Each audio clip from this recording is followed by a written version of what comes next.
Mesdames et messieurs, bien chers téléspectateurs, bienvenue à tous et merci d'être branchés nombreux sur la RTNC3 institution pour suivre votre émission, les magazines d'actualité pour tous. Magazine d'actualité pour tous est une émission qui vous met au parfum de l'actualité politique, économique et socio-culturelle dans notre pays. Aujourd'hui, nous recevons sur ces plateaux un invité des marques. C'est un grand monument. Il s'agit bien de l'honorable Paul Kapita Shabani.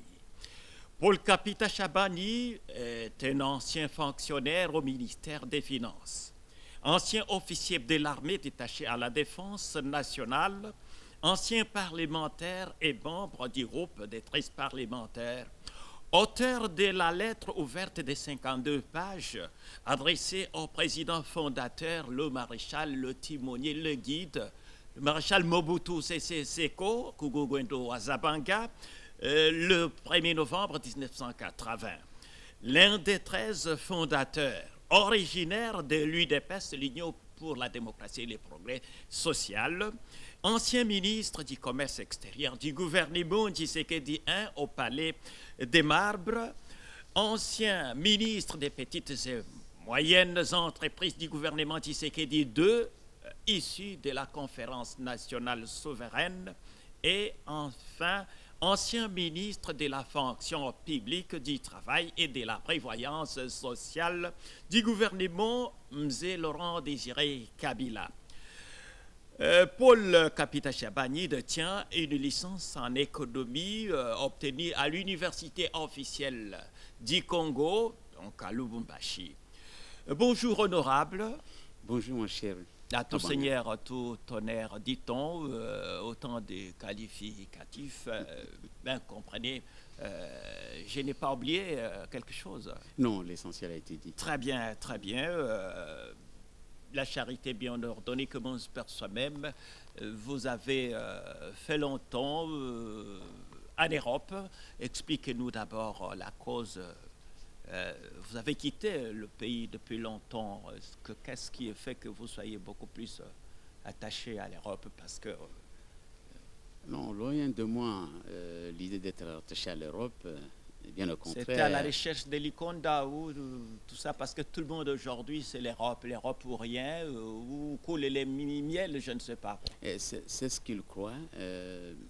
Dans une certaine mesure, ils ont raison, puisque notre pays, qui se trouve être un paradis terrestre, a été érigé en enfer par des malversations financières en cascade. Moi, j'ai dû quitter le pays dans les conditions douloureuse pour des raisons essentiellement politiques. Sans ce départ clandestin, j'aurais été tué, évidemment. J'ai fait 18 ans, dont 10 d'affilée en Belgique. En décembre 2010, je m'étais entouré des garanties de l'ONU et je suis revenu au pays.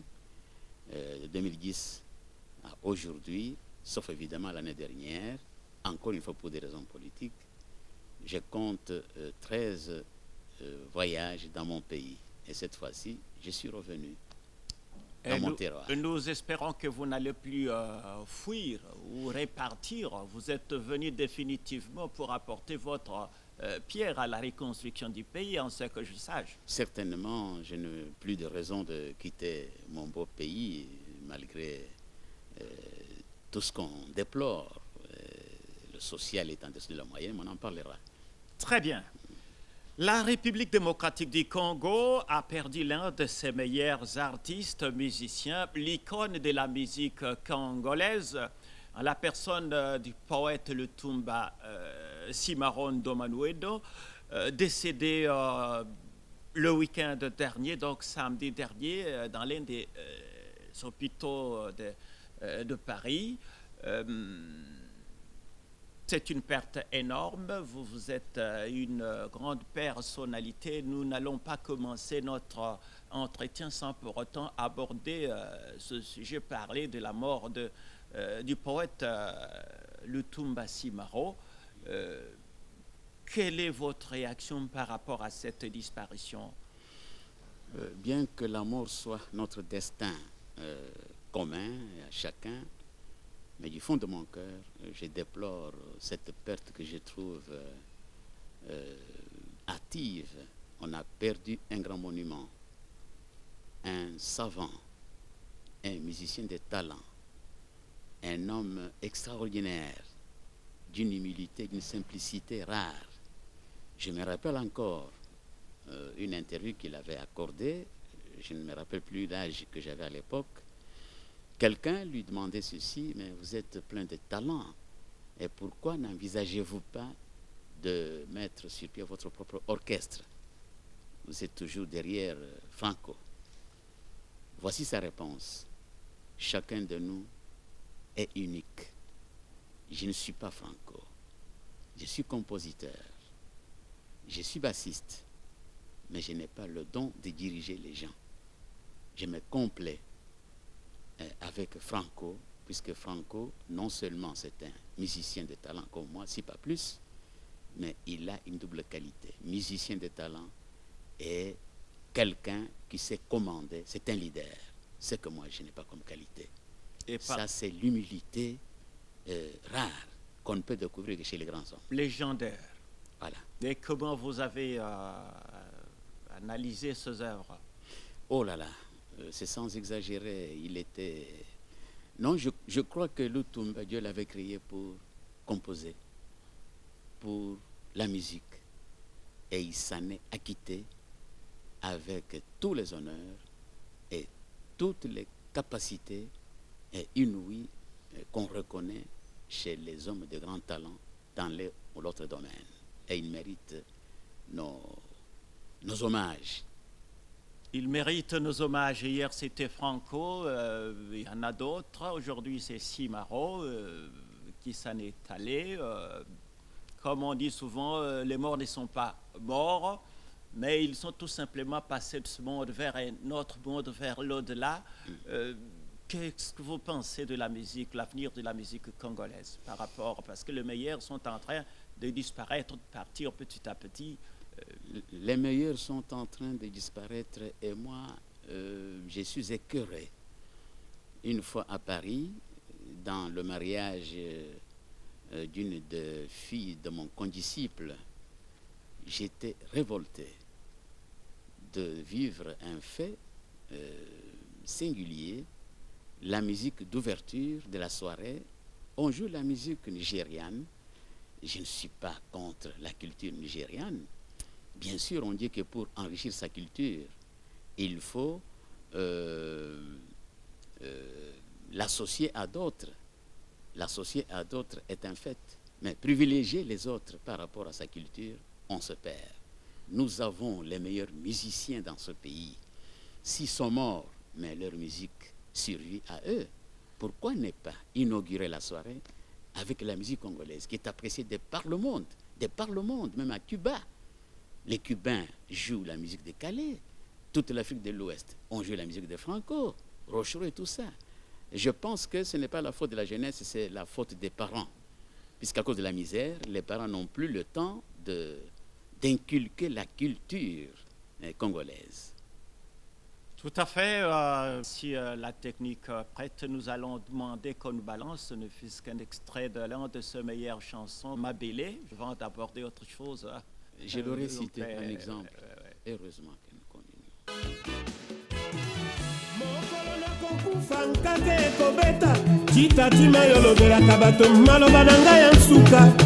Moto na ngai bakamata basala monument, sorti mopaya aye balobela ye nsango, bambanda bakosepela basinga na tiki, bafamiye bakosepela biloko nga na tiki, bineni bakoloba apusaka lofundu ebembe ya nsoso matanga te, nalanga nzembo nalanga makambo mabele.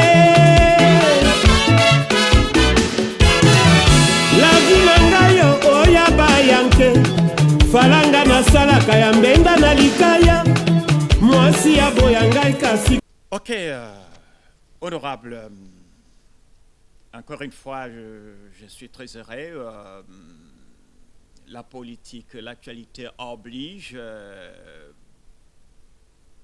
Que pensez-vous de l'avènement de Félix-Antoine Tshisekedi Tshilombo au pouvoir après 37 ans de lutte, donc de l'UDPS, pour la conquête du pouvoir, les 37 ans pour faire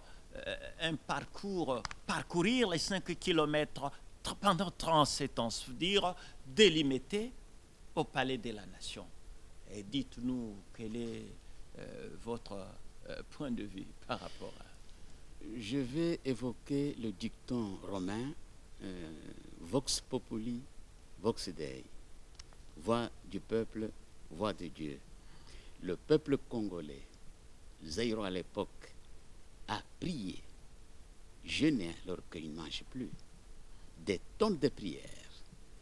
Mais je pense aujourd'hui, ce que nous venons de vivre ne peut être que le résultat de certaines prières qui étaient dites avec un cœur aimable, un cœur ouvert à la bonté, les prières dites par des gens qui n'avaient pas de la rancœur, qui n'avaient pas de la rancune, qui sont arrivées aux oreilles de nos ancêtres et de Dieu notre Père. L'avènement de Tshilombo, je l'interprète de cette manière-là. À plus forte raison, et quand son père disait « peuple d'abord », ça dit tout, ça disait tout. Il y a un des patriarches des 60, Jonas Munkamba Kadiatanzemba, qui a dû faire un témoignage, lequel témoignage allait provoquer des larmes, qui tient encore le coup. C'est quelqu'un qui m'a vu naître et qui adore mes parents puisqu'il a été enseigné par mon père. Il a dit qu'il se trouvait être comme Siméon pour avoir vu ce que Ngala Joseph, Odié David et Console Kalonjumlopwe n'ont pas vu, en voyant Tshilombo arriver là où il ne s'y attendait pas. Donc l'avènement de Tshilombo est un acte de Dieu qui a exaucé les prières de tout un peuple qui a souffert atrocement. Et je salue de demain cet avènement. J'en profite pour le féliciter, on l'a déjà fait, mais je le fais publiquement pour que l'opinion publique sache que telle est ma position, telle est la position de tous ceux qui comprennent ce qui se passe dans notre pays et qui devrait être salué de demain. Tout à fait. L'alternance démocratique et pacifique a eu lieu depuis le 24 janvier 2019. Comment cette passation de pouvoir a été accueillie chez vous? Je ne sais pas où vous vous trouviez.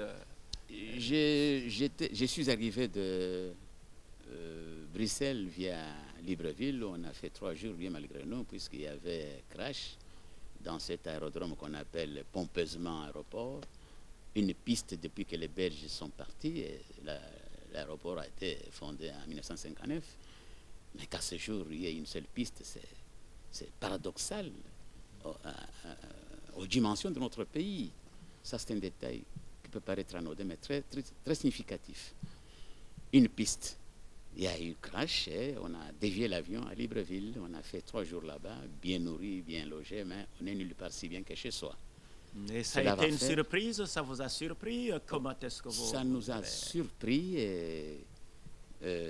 La déviation de l'avion? Non, juste l'avènement. Non, l'avènement, nous l'avons accueilli de demain. On a fêté avec une surprise agréable. Des larmes, une surprise plus qu'agréable. D'abord, chez moi, mon épouse et moi, nous avions versé des larmes de joie. Des larmes de joie. Parce que personne ne pouvait s'attendre à un tel déroulement des élections et qui est une alternance pacifique. Encore une fois, en tant que croyants, nous attribuons cela à un mystère qui ne peut être que divin, puisque personne ne pouvait s'y attendre. Et pour le capitaine Chabangui, nous sommes habitués, nous de médias ou certains autres, vous appelez Chabangui, tout ça. Alors cette fois-ci, vous avez toujours été trop dur dans vos critiques, trop critiques vis-à-vis du régime finissant, je ne dirais pas le pouvoir qui a succédé, mais cette fois-ci, vous n'allez plus vous rebeller. D'abord, une mise au point, le pouvoir finissant ne méritait que critique. Il fallait ne pas être normal pour ne pas adresser des critiques. Si nous avons osé attaquer le président Mobutu, qui était déjà déifié, mais pourquoi aurais-je hésité de critiquer en des termes durs, mais certains, le régime qui vient de passer, puisque c'est un régime inhumain. Ce n'était pas un acharnement. Non, ce n'était pas un acharnement. Je ne peux pas comprendre. Donc des critiques constructives. Constructives et parfois acerbes. Un homme politique congolais n'a cessé de signaler que les politiques ou les politiciens congolais n'ont que des critiques d'obstruction. Non, moi je critique. Quand tu n'es pas aux affaires, il critique. Oui, non, je critique ce qui ne va pas. Et quand j'assume une partie de responsabilité, je fais le contraire. Tous les postes que j'ai occupés dans ce pays, et référez-vous à ceux qui m'ont observé. Je ne parle pas du ministère des Finances, mais je parle de l'armée. J'ai assumé de hautes responsabilités en matière de gestion. Toutes les dépenses de l'armée, c'est moi qui les ai engagées. J'étais encore trop jeune, célibataire. J'assumais de lourdes responsabilités. Si je m'étais comporté comme on s'est comporté les 12 dernières années de Mobutu, ou les 18 ans ici, je crois que j'aurais compté 150 parcelles ici à Kinshasa. J'aurais été trop riche, mais une richesse sale qui n'apporte aucune bénédiction. Parce que quand vous réjouissez... Donc l'enrichissement sans cause. Sans cause, c'est un... Vous tirez les bénéfices liés que vous... Donc je ne critique pas pour critiquer. Voilà. Quand j'assume mes responsabilités, je les assume. Je ne suis pas un ange, mais je crois faire le contraire. Très bien, une chose est vraie, pendant que l'UDPS s'est réjoui, la Mouka continue à crier dans la tricherie et promet de tout mettre en œuvre pour clouer au sol l'œuvre d'Antoine Félix Tshisekedi Tshilombo, donc mettre en branle pour empêcher le président Tshisekedi de diriger le pouvoir. Qu'en dites-vous? Oui, c'est rigolo et en même temps curieux. Rigolo pourquoi? Toute âme avertie ne peut pas comprendre ce qui se passe. En 2006, même les bébés savent que c'est Mbembe qui avait été élu. Est-ce qu'il y avait une telle levée de bouclier en Occident? Pas du tout.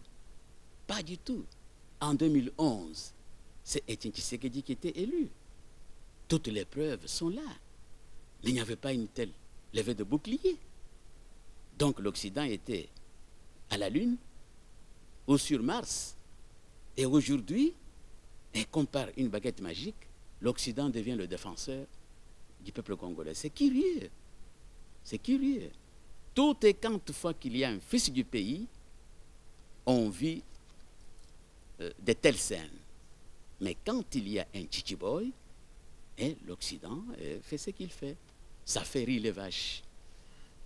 Etienne Tshisekedi Wamulumba, l'opposant politique emblématique, est mort le 1er février 2017 à Bruxelles.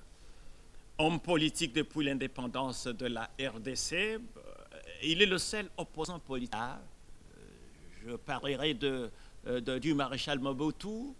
Il a connu M. Laurent Désiré Kabila, et puis Joseph Kabila Kabange, le président sortant, auquel il s'était même opposé. Que pensez-vous du slogan « Le peuple d'abord » qui constitue d'ailleurs une charte par excellence pour lui, donc l'intérêt du peuple congolais. Ça vous dit quelque chose? Oui, ça me dit profondément quelque chose, d'autant plus que ça relève de notre culture.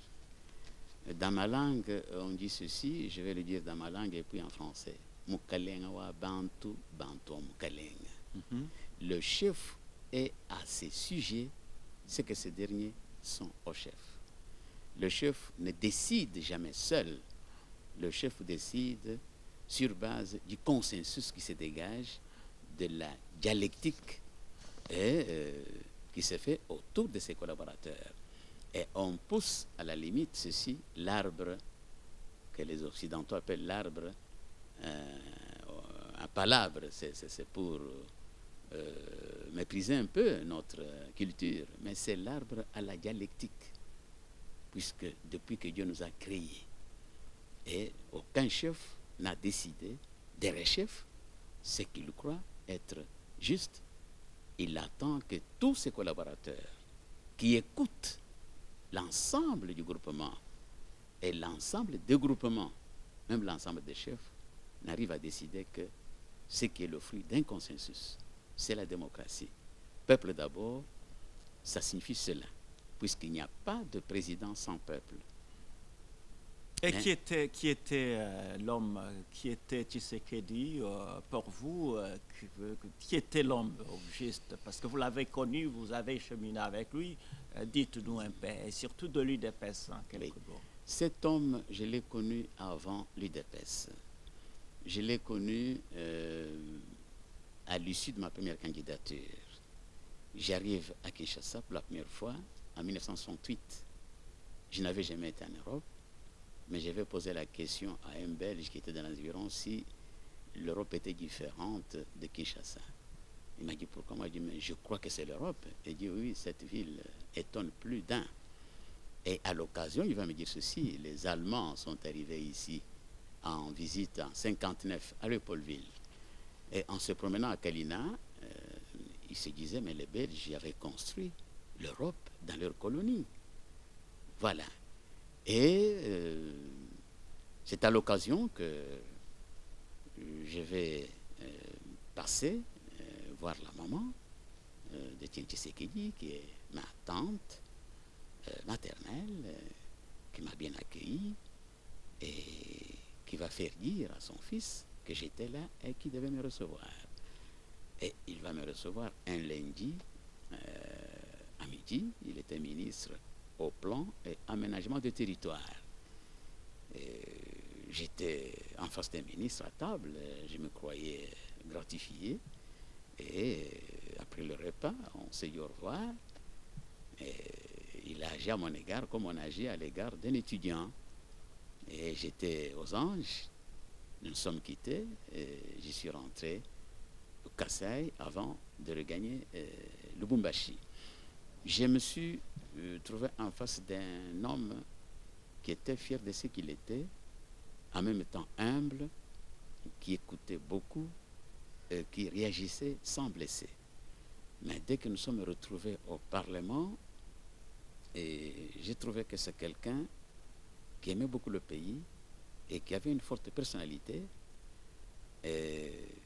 Il avait beaucoup de respect vis-à-vis de ses collègues. Il n'acceptait jamais de critiques en l'absence de l'un ou l'autre qui ne soit pas présent. Et pour mettre un terme à un tel comportement, il vous arrêtait tout de suite. Et quand il vous arrêtait, vous croyez que c'était terminé. Vous vous dites au revoir.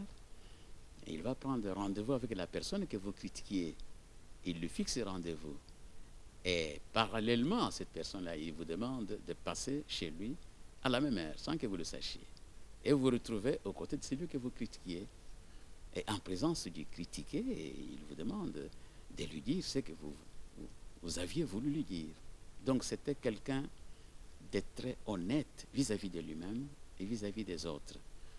Et il était fanatique de la justice. Il était allergique à l'injustice, allergique à ce qui n'allait pas. C'était un homme essentiellement honnête. Et ceux qui l'ont connu, je vais nommer Moutom Saturnin, qui était son condisciple à Kampondé. Il dit, mais Étienne... Kampondé, c'est dans le Kasaï, occidental. Oui. Aujourd'hui, c'est Kasaï central. Oui, mais on aurait dû dénommer cette ville-là la Louloua, province de la Louloua, puisqu'il y a un cours d'eau qui baigne. Mais je ne sais pas pour quelle raison on appelle ça Kasaï central, alors que la rivière Kasaï ne passe jamais par là. C'est encore une fois des bêtises. On ne fait pas du sentimentalisme en politique. Ça, c'est une parenthèse, mais qui a son pesant d'or. Moutom Saturnin me dit ceci. À Campondé, on l'appelait Monsieur le Sérieux. Moi, je dis pourquoi Monsieur le Sérieux? Ah, il avait une trajectoire, me dira-t-il. Ou c'est le réfectoire, ou c'est le dortoir, ou c'est la bibliothèque. Mais pendant que nous autres, disait-il, nous allions nous amuser dans les villages voisins, tout ça, mais Monsieur le Sérieux était toujours à l'internat. Et il riait difficilement. Et il ajoute enfin, il était d'une intelligence inouïe. Il cumulait les humanités anciennes et modernes, mais pour faire distinction dans tout ça, jusqu'à la fin, ses études. Voilà. Donc, c'était un homme d'une discipline personnelle que moi j'ai redoutée. Il croyait aux principes auxquels il ne pouvait pas déroger, quelles que soient les conséquences. Très bien. Dans son premier jour, le président de la République, Félix Antoine Tshisekedi Tshilombo, s'est fixé des objectifs précis. Comment évaluez-vous l'évolution des travaux en cours d'exécution? Vous voyez, la République démocratique du Congo s'est transformée en chantier. Ça et là, on travaille aujourd'hui. Bon, dites-nous, les 100 jours, c'est en cours, on n'a même pas encore... Quand ces atouts sont réunis, on est capable de réaliser des miracles. Je vais évoquer le cas de l'Allemagne. L'Allemagne avait été détruite après Hitler, Adolphe. Des Allemands apportaient des bassins, puisque par moment, $1 coûtait près d'1 milliard de marques. Donc l'Allemagne était complètement détruite. Mais dès l'instant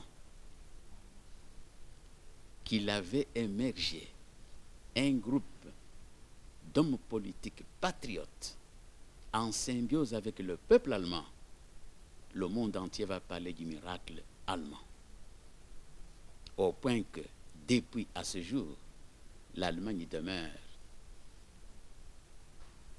le leader industriel de toute l'Europe, pendant que la France demeure le leader agricole de l'Europe. Donc en politique, on opère des miracles dès l'instant qu'il y a symbiose entre l'homme politique et le peuple. Et selon vous... C'est dans ce cadre-là oui. que le président actuel, Tshilombo Tshisekedi, a décrété ce chantier.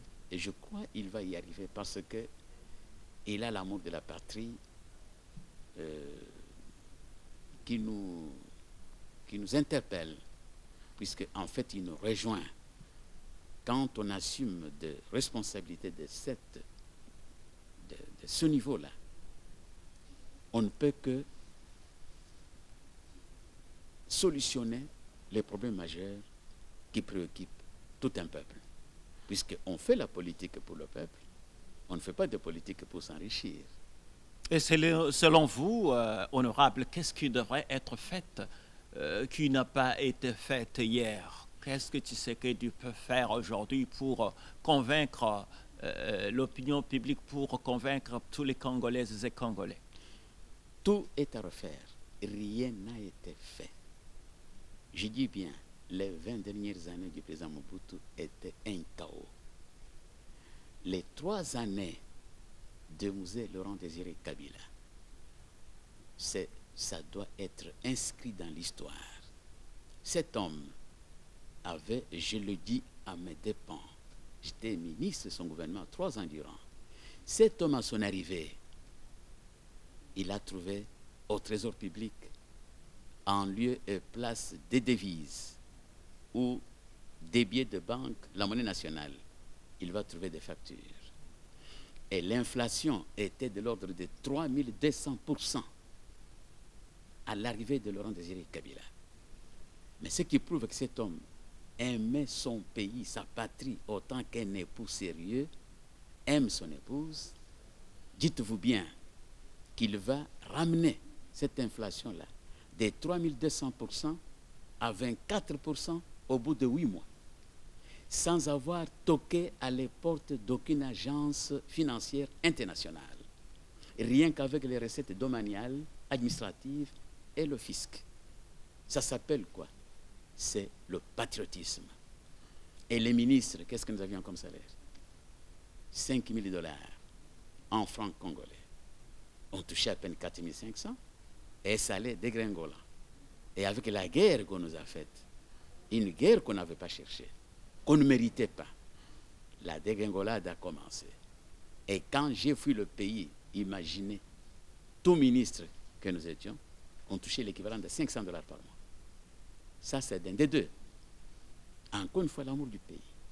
Kabila Laurent, Musée Laurent Désiré Kabila, avait discipliné ses ministres. Vous allez en mission en Europe, que personne ne loge dans un hôtel 5 étoiles. Travaillons d'abord pour reconstruire notre pays.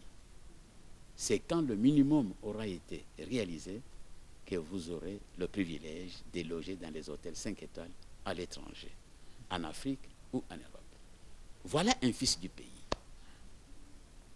Et aucun ministre sous Laurent Désiré Kabila n'avait construit autant qu'on a construit pendant ces 18 ans, aux dépens d'un peuple qui vivait comme des insectes, qui a vécu comme des insectes. Sous 10 jours, comme il l'avait annoncé à l'occasion de la présentation de son programme d'urgence, le président de la République, Félix Antoine Tshisekedi Tshilombo,